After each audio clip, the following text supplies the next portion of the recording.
Hello students. तो आज हम अपने सीरीज़ के अगले भाग में पहुंच गए हैं, जहां पर हम क्वेश्चन नंबर 2 रिक्त स्थानों की पूर्ति कीजिए या फिल इन द ब्लैंक्स देखने वाले हैं। तो चलिए देखते हैं पहला क्वेश्चन क्या है। पहला क्वेश्चन है p-3 into x square plus 5x plus 10 is equal to 0। समीकरण एक द्विघातीय समीकरण p के डैश मान के लिए नहीं होगा।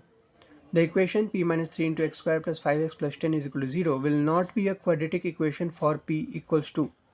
तो यहाँ पूछ रहा है कि यह जो समीकरण है यह p के किस वैल्यू के लिए एक क्वाड्रेटिक इक्वेशन या द्विघात समीकरण नहीं होगा। तो देखिए, हम जानते हैं कि अगर ये एक्स स्क्वायर का कोएफिशिएंट या गुणांक 0 हो जाए तो यह समीकरण द्विघात समीकरण नहीं होगा, क्योंकि उसमें एक्स का जो हाईएस्ट डिग्री होगी, एक्स की हाईएस्ट डिग्री 1 हो जाएगी।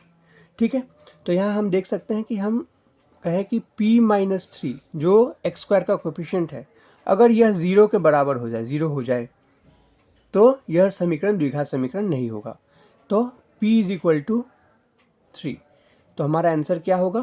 p के 3 मान के लिए, यानी p इज इक्वल टू 3 के लिए यह समीकरण द्विघात समीकरण नहीं होगा। ठीक है, चलिए नेक्स्ट क्वेश्चन देखते हैं।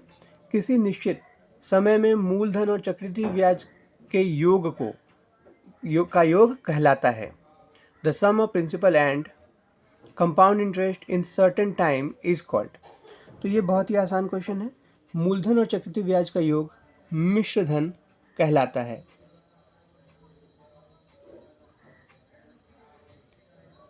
The sum of principal and compound interest is called amount. ठीक है, चलिए, दो समरूप त्रिभुज के परस्पर संगत भुजाएं डैश होती हैं। ठीक है, the corresponding sides of two similar triangles are dash. तो इसका आंसर क्या होगा? हम जानते हैं कि दो समरूप त्रिभुज के परस्पर संगत भुजाएं समानुपाती होती हैं। क्या होती हैं? समानुपाती। इसे हम कहेंगे प्रोपोर्शनल टू ईच अदर। ठीक है,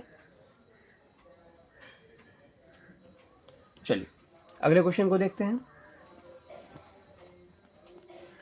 यदि sine theta -30 is equal to 1/2 हो तो कॉस थीटा का मान कितना होगा? कॉस थीटा की वैल्यू क्या होगी? ठीक है, तो देखिए इसे हम कैसे सॉल्व करेंगे।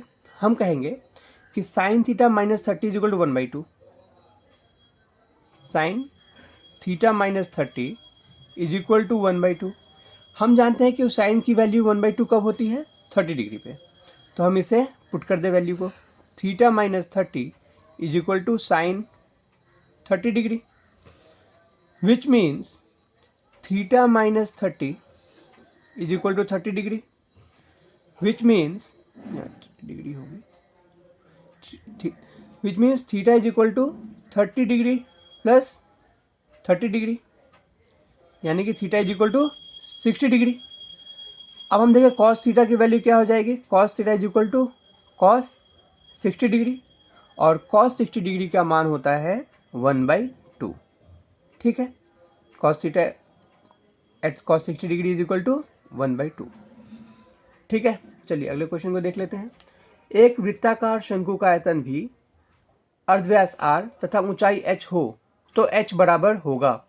If v be the volume, r be the radius of the base and h be the height of a right circular cone, then h is equal to। तो यहाँ पर ये क्या पूछ रहा है? हमें एक संबंध पूछ रहा है h, v और r के बीच में। तो देखिए, हम जानते हैं कि शंकु या राइट सर्कुलर कोन में जो वॉल्यूम होता है वो होता है 1/3 पाई r स्क्वायर h। r यानी कि रेडियस, यहाँ रेडियस है कैपिटल R और ऊंचाई है h। तो हमें इस h को v और r के वैल्यूज़ में शो करना है। ठीक है, तो हम यहाँ h को यहीं रख लें और बाकी सभी को लेफ्ट हैंड साइड में ले जाए। तो ये 3 v से मल्टीप्लाई हो जाएगा, 3v डिवाइडेड बाई ये पाई यहाँ चला आएगा r स्क्वायर के साथ। अब या तो हम यहाँ पर इसे भी आंसर लिख सकते हैं कि h is equal to 3v divided by pi r square, या अगर हम इसे और पाई का वैल्यू पुट करके देखना चाहें तो ये हो जाएगा 3v divided by 22/7 r square. ठीक है, तो ये कितना हो जाएगा, 7 ऊपर चला जाएगा, 7 3 से मल्टीप्लाई हो जाएगा, 7 into 3 21v divided by 22 R square, यानी h की वैल्यू क्या होगी, या तो हम कह दें 3v by pi are square या 21v बाई 22 आर स्क्वायर। ठीक है, तो हम यही वैल्यू ज़्यादा प्रमाणित मानेंगे क्योंकि यहाँ पर हमने पाई का वैल्यू पुट कर दिया है। तो 21v बाई 22 आर स्क्वायर। ठीक है, तो इस टाइप से आपको क्वेश्चन को समझना होगा। ये बिल्कुल आपको फॉर्मूला बेस्ड क्वेश्चन था, फॉर्मूला को ही बस आपको याद रखना था और थोड़ा सा कैलकुलेट करके शो कर देना था। ठीक है, तो आपको सारे फॉर्मूलाज मेंसुरेशन के जितने भी फॉर्मूलाज हैं वो आपको याद रहना चाहिए। आप कमेंट बॉक्स में ज़रूर बताएं कि यहाँ हमने कौन का देखा है। आप कमेंट बॉक्स में बताएं कि पैरेललोपाइड और क्यूब के टोटल सरफेस एरिया और वॉल्यूम का फॉर्मूला क्या होता है। चलिए अगले क्वेश्चन को देखते हैं। यदि 8, 9, 12, 17 x+2 x+4 30, 34, 39 संख्याएं बढ़ते क्रम में है और इन संख्याओं का मध्यक 24 है, तो x बराबर कितना। The numbers 8, 9, 12, 17 x+2 x+4 30, 34, 39 are in increasing order and if the median of these numbers is 24 then x is equal to. तो चलिए पहले काउंट कर लेते हैं कि संख्याएं हैं कितनी। 1, 2, 3, 4, 5, 6, 7, 8, 9, यानी कि यहाँ n की वैल्यू कितनी है, यहाँ n की वैल्यू है 9 जो है ऑड। ठीक है, ये ऑड है या विषम है।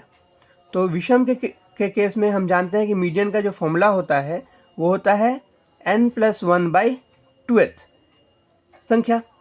n+1 बाई 2th यानी कि 9 + 1 10, 10 बाई 2 5th संख्या। 5th जो वैल्यू होगी वही हमारा मीडियन या मध्यक होगा।